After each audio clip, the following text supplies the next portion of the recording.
¿Qué tal, señor Prato? Bienvenido. ¿Qué tal, Mario? Buenas noches. ¿Cómo está? Buenas noches. Hablamos, ¿se acuerda? Hace aproximadamente 2 semanas y media, justo cuando... Y nos dio usted, sí, específicamente las fechas que iban a hacer para la llegada de las vacunas. Obviamente, según el anuncio del presidente, pues ha habido este retraso, ¿no? Van a llegar el 13 de febrero. Y quería quizás tener detalles sobre esta llegada y si usted podría dárnosla. El tema, por ejemplo, del transporte.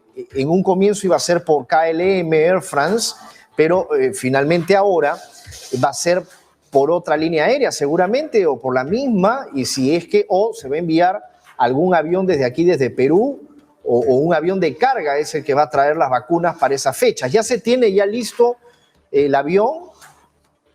No, a ver, el gobierno ha contratado, obviamente con aporte del sector privado, es importante mencionarlo, ha contratado el transporte del 1.000.000 de vacunas de Sinopharm a Perú. Okay. Y ha contratado una compañía que es DHL, que es una compañía... Worldwide Express. Exacto, internacional. Si no es la más grande, es una de las más grandes del mundo. Es buena. Y bueno, maneja un gran porcentaje de la carga a nivel mundial. Es buena. Entonces ellos son los encargados como el operador de carga, de decidir en qué vuelos o en qué vuelos de itinerario, ya sea itinerario comercial, de pasajeros o de carga, viene la mercadería. Entonces, eso es por un lado.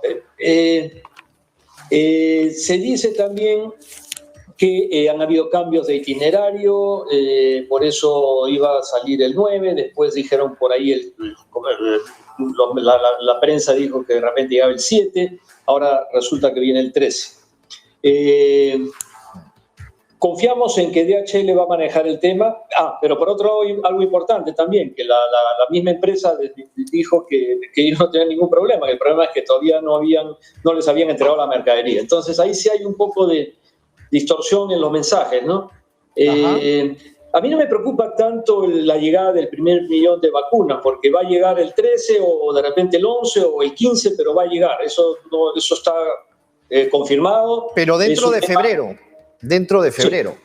Dentro de febrero, sí, ese es un tema.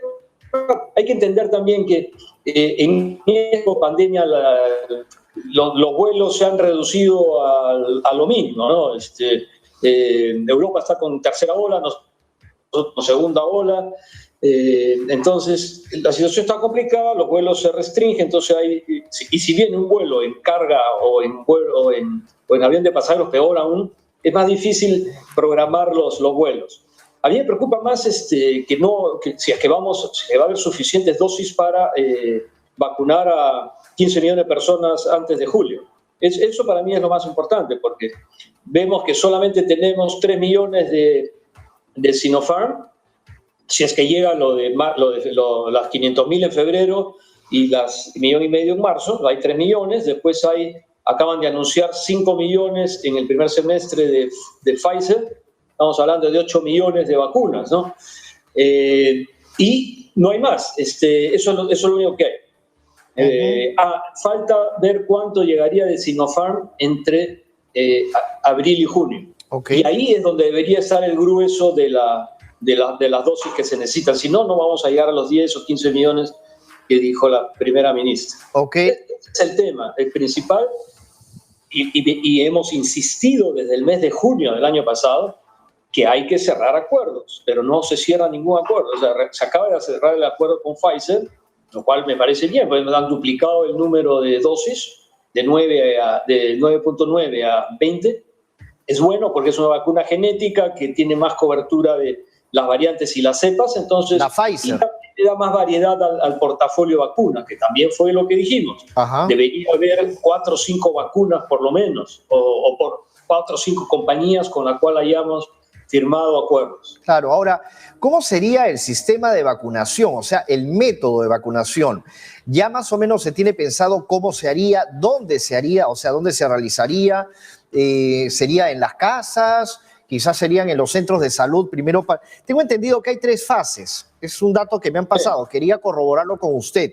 Hay 3 fases, la fase 1, 2 y 3 de vacunación, ¿no? para el sector salud, las Fuerzas Armadas y Policías, Bomberos, Cruz Roja, personal de seguridad, etcétera, estudiantes de la salud, miembros de las mesas electorales. Eso sería en el corto plazo. ¿Ok? Hasta ahí la primera fase, sí. Sí, y la fase 2, bueno, adultos mayores de 60 años a más, personas con morbilidad a priorizar, comunidades nativas o indígenas, personas del Instituto Nacional Penitenciario y personas privadas de la libertad. Y en la fase 3, personas de 18 a 59. Entiendo que algunos van a ser seguramente vacunados en sus lugares en donde se encuentran, ¿no? En el INPE, por ejemplo, o en los centros de salud. Ahora, Correcto. en el caso de las demás personas, por ejemplo, en los miembros de las mesas electorales, en el caso de, de los adultos mayores de 60 años a más, ¿cómo sería, por ejemplo, la vacunación? ¿En casa?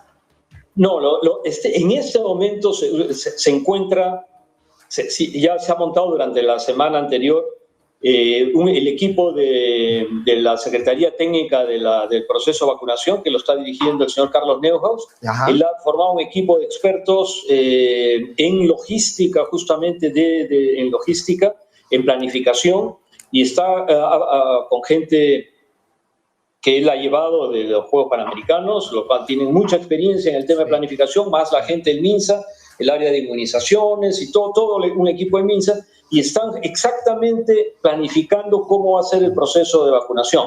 O sea que yo espero también tener en poco tiempo algún anuncio sobre cómo va a ser el proceso de vacunación. Vienen trabajando hace más de un mes ya, por lo tanto deberíamos estar en cualquier momento conociendo esos detalles. Okay. Ahora, esta primer millón de dosis que llegan, no hay ningún problema porque eso llega al Senares e inmediatamente del Senares se despacha a todos los centros de salud de todo el país, a lo largo y ancho del país, porque los que van a ser vacunados son justamente el personal médico, sanitario, enfermeras, técnicos técnicos de la salud en general. Okay. Eso no va a ser complicado. La complejidad va a venir después con el resto de la población, ¿no? Y es la pregunta que tú dices. En la fase, claro, en la fase 3, por ejemplo, las personas de 18 a 59 años.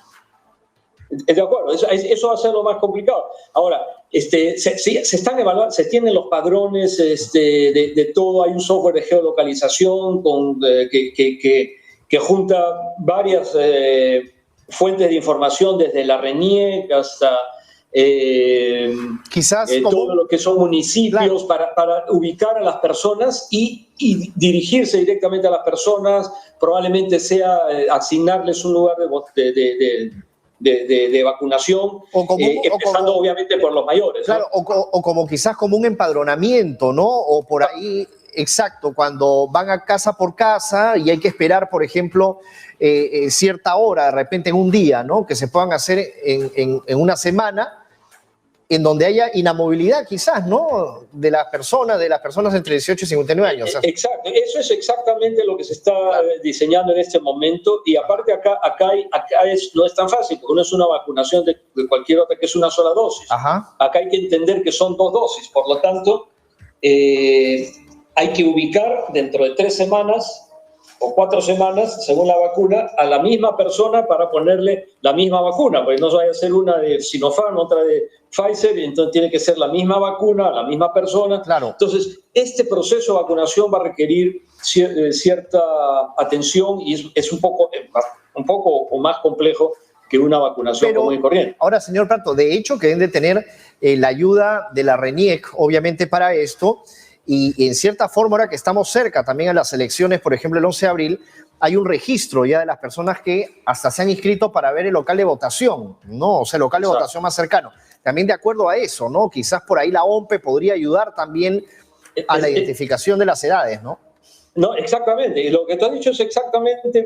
Es más, se pensó también en algún momento, y lo anunció el MINSA, que probablemente aprovechar que las elecciones son el 11 de abril y de repente dar una primera... Pero eso era cuando se pensaba que íbamos a tener muchas vacunas. Claro. Y no lo tenemos. Entonces se iba a pensar una semana antes de las elecciones, ir a los mismos centros de votación para aplicar la vacuna, regresar a la siguiente semana a votar y después regresar dentro de 2 semanas más para la segunda dosis. Pero esto no creo que va a ser posible porque no vamos a tener suficientes dosis para vacunar no sé cuántos son los que van a votar, pero deben ser más de 19, 20 millones de personas, por lo menos. Claro. ¿No? Yo realmente sí estoy al tanto, yo sí le creo a usted y le creo también al señor Neuhaus, porque han demostrado mucha capacidad para lo que es el trabajo. Yo sé que si ustedes no hubiesen estado, hubiese sido muy difícil también realmente que se pueda lograr siquiera 1 millón de vacunas, ¿no? Y eso sí hay que decirlo y hay que destacarlo, ¿no? Ahora, tenemos, por ejemplo, el tema de las vacunas que serían entregadas por la Organización de las Naciones Unidas. Tengo entendido que también hay unas vacunas extras. COVAX Facility, sí. Exacto, de las COVAX Facility. Y por ahí quizás hay algún país que ya esté vacunando y que se haya ofrecido también ayuda para el Perú, quizás por ahí, no sé, Estados Unidos, por ahí algún país cercano a nosotros que esté ofreciendo la ayuda. Argentina había dicho que también quería apoyar. Sí, pero eso si se concreta algo por el estilo, va a tener que ser también en una negociación probablemente bilateral, porque lo que sí se estaba diciendo es que las dosis que sobraron en países que han comprado mucho, por ejemplo Canadá, Estados Unidos, sí. Dijeron que eso podría ser un aporte para COVAX Facility y para los países, pero más se refieren a los países de ingresos bajos, que son los países africanos, etcétera, ¿no? Sí. Hay que recordar que de América Latina, Perú y la mayoría de los países están en ingresos medios para arriba. Perú tiene grado de inversión, por lo menos teníamos una economía sólida, tenemos todavía ciertos fundamentos muy sólidos, entonces no aplicaríamos para eso, pero sí, es una posibilidad, pero el problema es de producción ahora. Acá hay un dato muy importante que hay que mencionar. Hay más de 12.000 millones de dosis, según la Universidad de Duke, más de 12.000 millones de dosis que ya han sido comprometidas con países, de los cuales 8.000 millones, o casi cerca de 8.000 millones, ya han habido adelantos de pagos. Sí. Pero de eso casi no se ha producido nada. Entonces, se habrán producido, yo no sé, 1.500 millones de dosis. Falta producir todo. Entonces, hay una demanda tremenda de vacunas y la oferta todavía es insuficiente. Ahora, por otro lado, hay que entender también que solamente estamos estas 3 vacunas, de AstraZeneca, Moderna, Pfizer, que son las que han sido aprobadas, más 3 o 4 vacunas chinas, más la rusa. Estamos hablando de 6 vacunas, 7 vacunas. En 2 o 3 meses van a haber como 6 vacunas más, que ya están casi listas. Sí. Johnson & Johnson ya está lista, va a venir CureVac, va a venir Sinovac, va a venir Novavax. Claro. La oferta va a aumentar.